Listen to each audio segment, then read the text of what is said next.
The start of 2025 has been marked by a troubling surge in violent crimes in Limpopo, with 11 murders reported since New Year's Eve.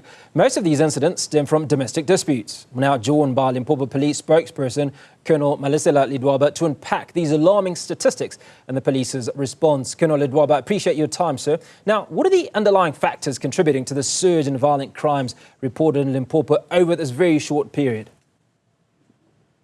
Yeah, good afternoon, Hugo and your viewers. Indeed, the underlying factors, like our provincial commissioner indicated, that we actually noted that most of these cases they are domestic related. So that is something which is actually making this whole situation very, very dire.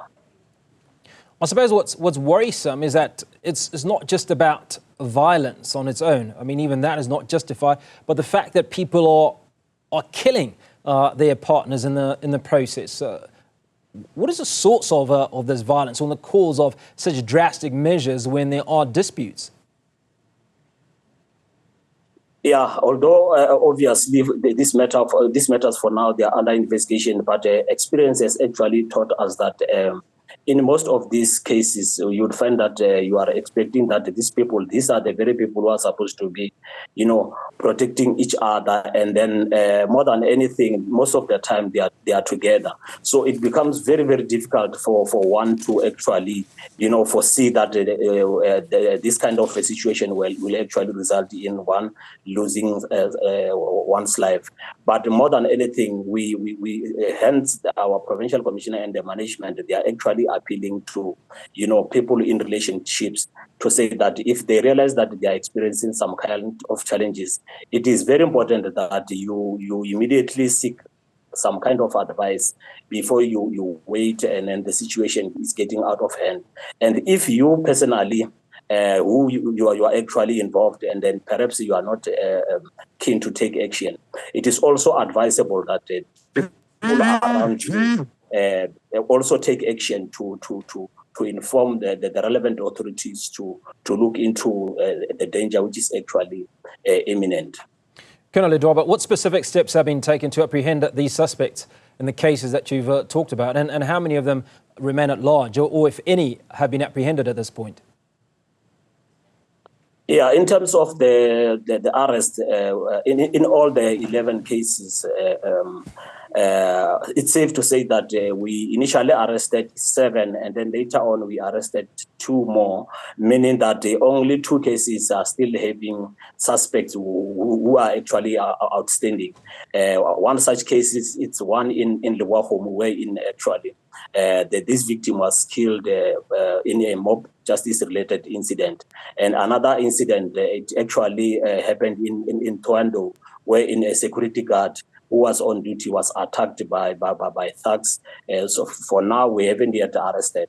But in all these other cases, we managed to arrest the suspects, and for now they are going through the court processes. But like we earlier on indicated, it's a worrisome kind of a factor, because if we didn't have this situation where you find that people who are supposed to be protecting each other, they are the ones who are actually perpetrating the crime, we wouldn't be talking about these figures. Now, Colonel, how does the police work with social services, traditional authorities, or other stakeholders to address the root causes of domestic violence? Yeah, we do have a very good working relationship with the stakeholders that you actually mentioned, and at all our levels, starting from station level, district level, and provincial level. So we're having a very good working relationship. But then it is just puzzling that despite the fact that we are taking all these efforts, it looks like there is still a bit of denial, maybe on the part of the affected parties. But we are hoping that with more concerted efforts in trying to bring about some kind of awareness, perhaps we can end up winning this fight. Yeah, you do mention that issue, and I suppose like you, we're also puzzled by the upsurge in these domestic violence cases. Now, based on your experience, Colonel, do you think that the efforts are too focused on individuals that are I suppose, trying to remedy individuals that are already in cases of disgruntlement or abuse, and that greater effort should be taken to prevention. That is, talking to younger people before they find themselves, before they grow up, I suppose, so that when they do get to these stages, they know how to deal or handle with the situation. Yeah, if I understand the question well, our understanding is that we shouldn't, have a situation where we are actually reacting to the situation. What we need to do, we need to have this approach wherein, of course, we get to we get to be taught about, approaching the relevant authorities as and when we are experiencing problems. But then you'll realize that yes, and when when you are talking about youth, obviously you realize that most of the youth, you find that they are not involved in that environment at that time, and for that reason, sometimes it would be a bit difficult for one to relate better, so that the youth can be able to understand better as to what are you looking at. So we obviously, from where we're sitting most of the time, as and when we're addressing this, we're looking at adults, but that doesn't mean that you can leave out the youth, because some of these youth, they actually experience that situation as and when they are growing. Either they see that the parents who are actually involved in some kind of quarrel, which sometimes turn violent, and hence we are saying, if you immediately see these kind of things, it is better to report to the relevant authorities so that steps can be taken. Let me give a typical example. If I'm fighting with my wife, and myself and my wife, we don't want to, either my wife doesn't want to report, or I don't want to report anywhere, perhaps I'm feeling as if it will be some kind of an embarrassment.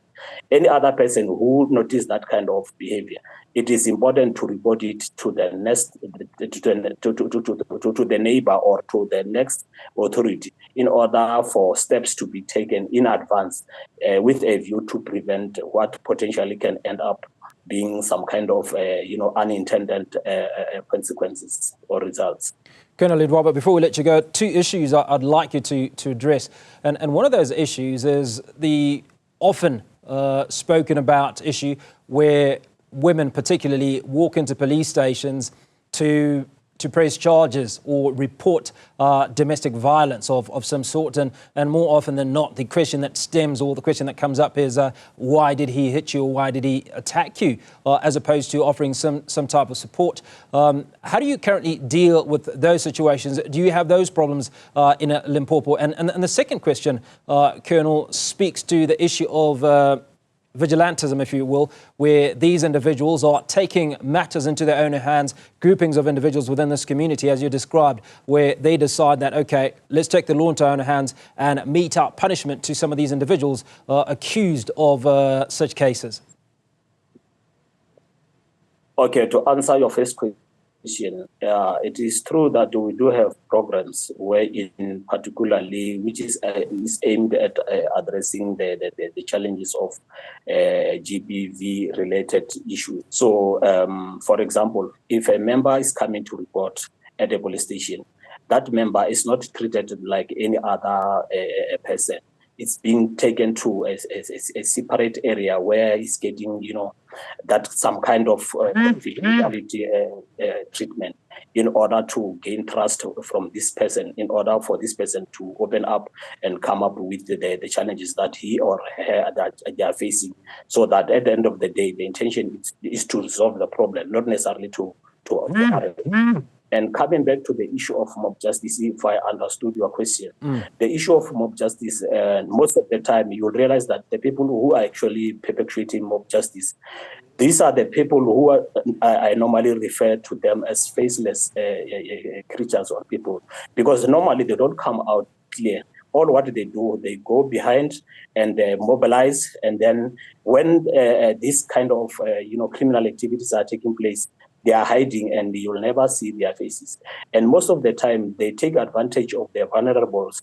And then eventually, these vulnerable groups, they end up, landing in trouble. And you find that the root cause is not anywhere near the action. So it is very important that our communities should actually get to understand that they mustn't just involve themselves in any kind of criminal activity that they don't know where is it coming from.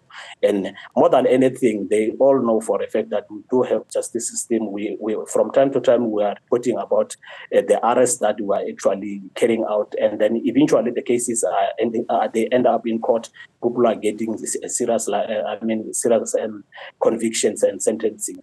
So it is very important that our people, from time to time, if they don't understand any kind of a situation or a problem, they must go to the nearest authorities or the nearest police station to raise those issues so that their challenges can be attended without necessarily taking the law into their own hands, because it has got very bad consequences. Colonel Ledwaba, appreciate your time. Limpopo Police spokesperson Colonel Malesela Ledwaba walking us through the issues around the 11 murders in Limpopo since the 31st of